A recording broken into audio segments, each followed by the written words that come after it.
Hey everyone, welcome back to the channel. Thanks for tuning in for another episode. Oh. Let me get this pike first.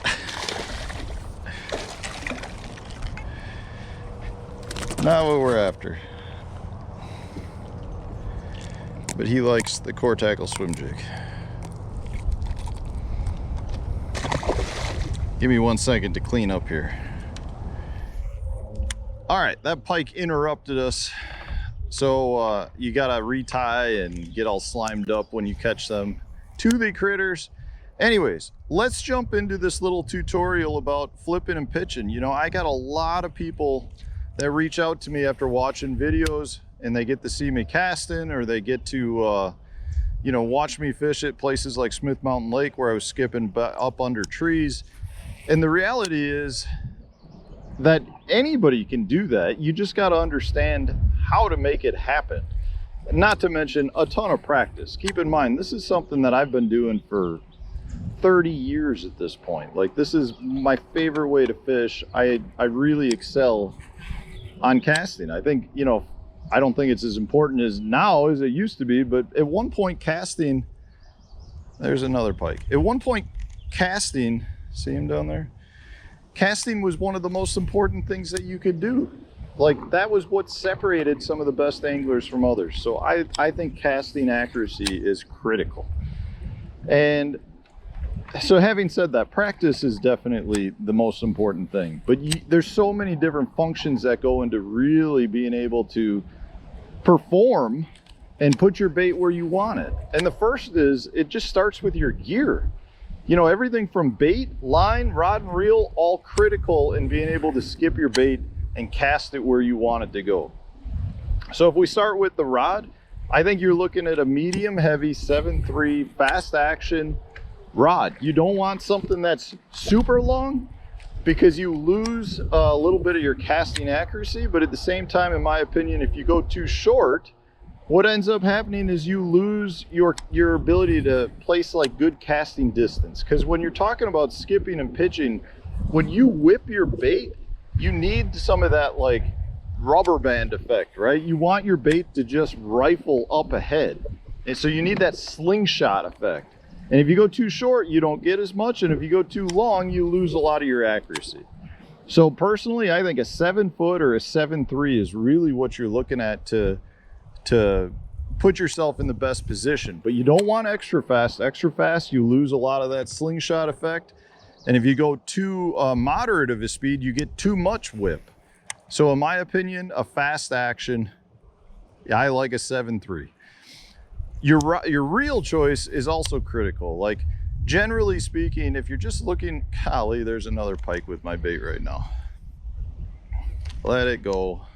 He's not gonna do it. I don't know what the pike are doing right now, but they are aggressive. Thank you, Mr. Pike. Okay, so your reel choice, generally I would say any decent reel helps. If there's any place where a really good reel comes into play, it's when you're talking about your flipping and pitching and skipping. I just feel like you want a baitcaster with outstanding breaks. It's not even about casting distance. It's not about smoothness. And there's another pike.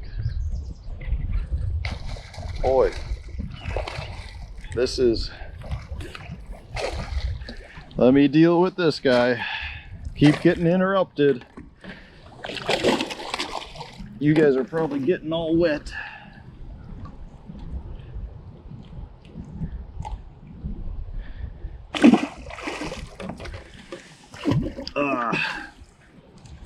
Okay, back to the reels. You want a good quality reel because they will have better spool control, which is a huge factor in all of this. So to me, I also think a higher gear ratio reel is more important. So I throw, this is a Abu Garcia Xenon X. That might have been a smallmouth. And this is the 8.0 to 1. So I like faster because a lot of times you're putting your bait back into places where you've got just a lot of debris and stuff. So you want to be able to get your bait out of there and control it better. And a faster gear ratio reel allows me to control it better. in my opinion. Then you got your line. You got to realize that the heavier the line you go, the harder it is for that line to come off the spool, which creates more friction on the cast, which means it's harder to control, it's harder to get distance. So I don't personally like to skip with anything over 17-pound fluorocarbon. I like 15 and 17-pound are my go-to sizes. I think it comes off the spool smooth. You don't have terrible memory issues. It just seems like a good casting line. This is Berkley 100% trialing. I also think you skip better generally with fluorocarbon than you do with braid or monofilament. I think it's got a good mix of low stretch and smoothness to it. You know, that's what I like. And then your bait choice is important. Bait, you don't want to bait with a ton of appendages. You know, this is a swim jig, in my opinion, one of the best skipping baits. Specifically, this is the core tackle swim jig, and the reason I love it is because we transferred a lot of the weight down the hook shank, so that makes the bait skip better because the weight's more in the body. If you have just all the weight in the head wants to pull the bait down. So from that standpoint, your bait choice is really important as well. You also don't want to bait with a ton of appendages. The bigger and wider that bait is with more appendages, the more those appendages can grab the water. So when you go to skip, it doesn't skip like a stone like you want it to. So I like a more compact design. You'll also notice my trailer is a Berkley grass pig. I cut the front inch off. That front inch allows the trailer to get a little bit more compact, which allows me to cast it smoother. That's one of the reasons why, you know, you see a lot of people love to skip jigs, and the reality is because the jig is weedless, but it's pretty compact. And I'm telling you, like from a skipping of a swim jig standpoint, the core tackle one is phenomenal because that weight transfers into the back of it. So once you've got your rod, reel, line, lure all lined up and you got the right stuff, at that point, you got to start looking about, you know, how to set your reel to make that cast. I think if you're a beginner, you don't want it to free spool. I'm basically on free spool. To me, free spool is not your friend if you're not experienced at this. It's your friend if you have really good thumb control and you're experienced, but if you're not, I recommend tightening down your brakes, whether that's your spool brake or any of the brakes you have. All reels are a little bit different, but I like it when your bait falls, doesn't stop completely, but hits the water and your spool slows with the bait slowing. I think that's about the right speed for most people that are beginning. And the thing is, that's going to give you more control of your spool, but it's going to actually hurt your casting distance when it comes to skipping. So from that standpoint, keep that in mind, that as you get better, loosen up your brakes. So I'm going to loosen that back up a little bit, so it's basically in a free spool mode. And at that point, once you've got control over it, then it's a matter of, you know, figuring out the how you want to cast. So meaning if you're looking to skip, your rod tip's got to be down to skip, right? Like it's the same thing as skipping a stone. If you take a stone, you throw it like a baseball, it doesn't skip. If you come down at like a sidearm pitcher and you're trying to get the release point as close to the water as possible, that's what gets you to skip. So it's the same thing when you're talking about your rod. So when you go to skip, you're going to skip it with your rod tip down and your release point's going to be right at the water level. So if you do it, you'll see that skipped 4 times, just like a stone, but the bait never was more than 6 inches probably off the water. That's what allows you to really get it in there. But you need the whip action too. So for me, I'll grab the butt of my rod and I go down, and when I release, I'm actually like giving a little bit of a thrust with the hand holding the butt of the rod.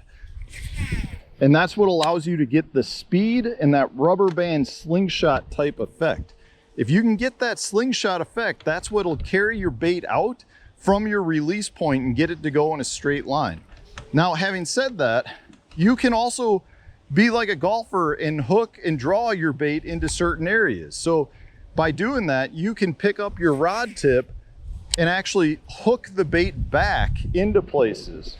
That's important too. All you got to do is slow your spool and pick your rod tip up and actually turn your rod tip into the bait, into the direction that you want it to go. You can see me at the end, I can hook it in. So maybe you got to get around a branch and you want to hook it in, you can do that. You know, I don't know if it's a hook or a draw. I'm not a golfer, but the point being, I can get my bait to go left or right based on what I'm looking to do. And it's really critical. If you're able to skip like that, you're going to put it into places other people can't. That's what's going to get you a lot of additional bites. But you need to do it hard. You need to really fire in there. If you chicken out on it, everything's gonna be ruined. You got to look at a spot and you got to think, that's where I'm going to throw it. And you got to keep your rod tip low, release it, and that strength of your release, where you're actually slingshotting it forward, is what's going to get the distance, and it's going to keep your bait down low and out of the way of any potential harms. It's the same thing if you go to pitch it. So in this case, if I'm in a position where I can pitch, the same thing. You're releasing it when your bait is right at water level, just starting to come up. And when you do that, you're going to be able to keep your bait moving forward. And the thing with pitching and casting is, when you do that, if you raise your rod tip after the release, you can keep your bait riding. So you're not necessarily always just relying on the slingshot, but you can actually get your bait to keep going if you rise your rod tip up. That's also a critical thing that a lot of people just don't understand fully. And there's a lot of control that you can do with your gear. And if you learn these, if you really get these under control and understand it and learn it, what you're gonna find is you catch a lot more fish. And honestly, I think it's fun. I think casting and putting your bait where other people can't is a fun skill to have. So hopefully this helps you. If it does, hit the like button, subscribe to the channel if you haven't done so already. We got a lot of videos like this.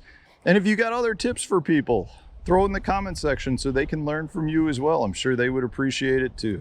Anyways, thanks for watching. I'm gonna get back to apparently catching pike, and stay tuned. We'll have a new video coming out tomorrow for you.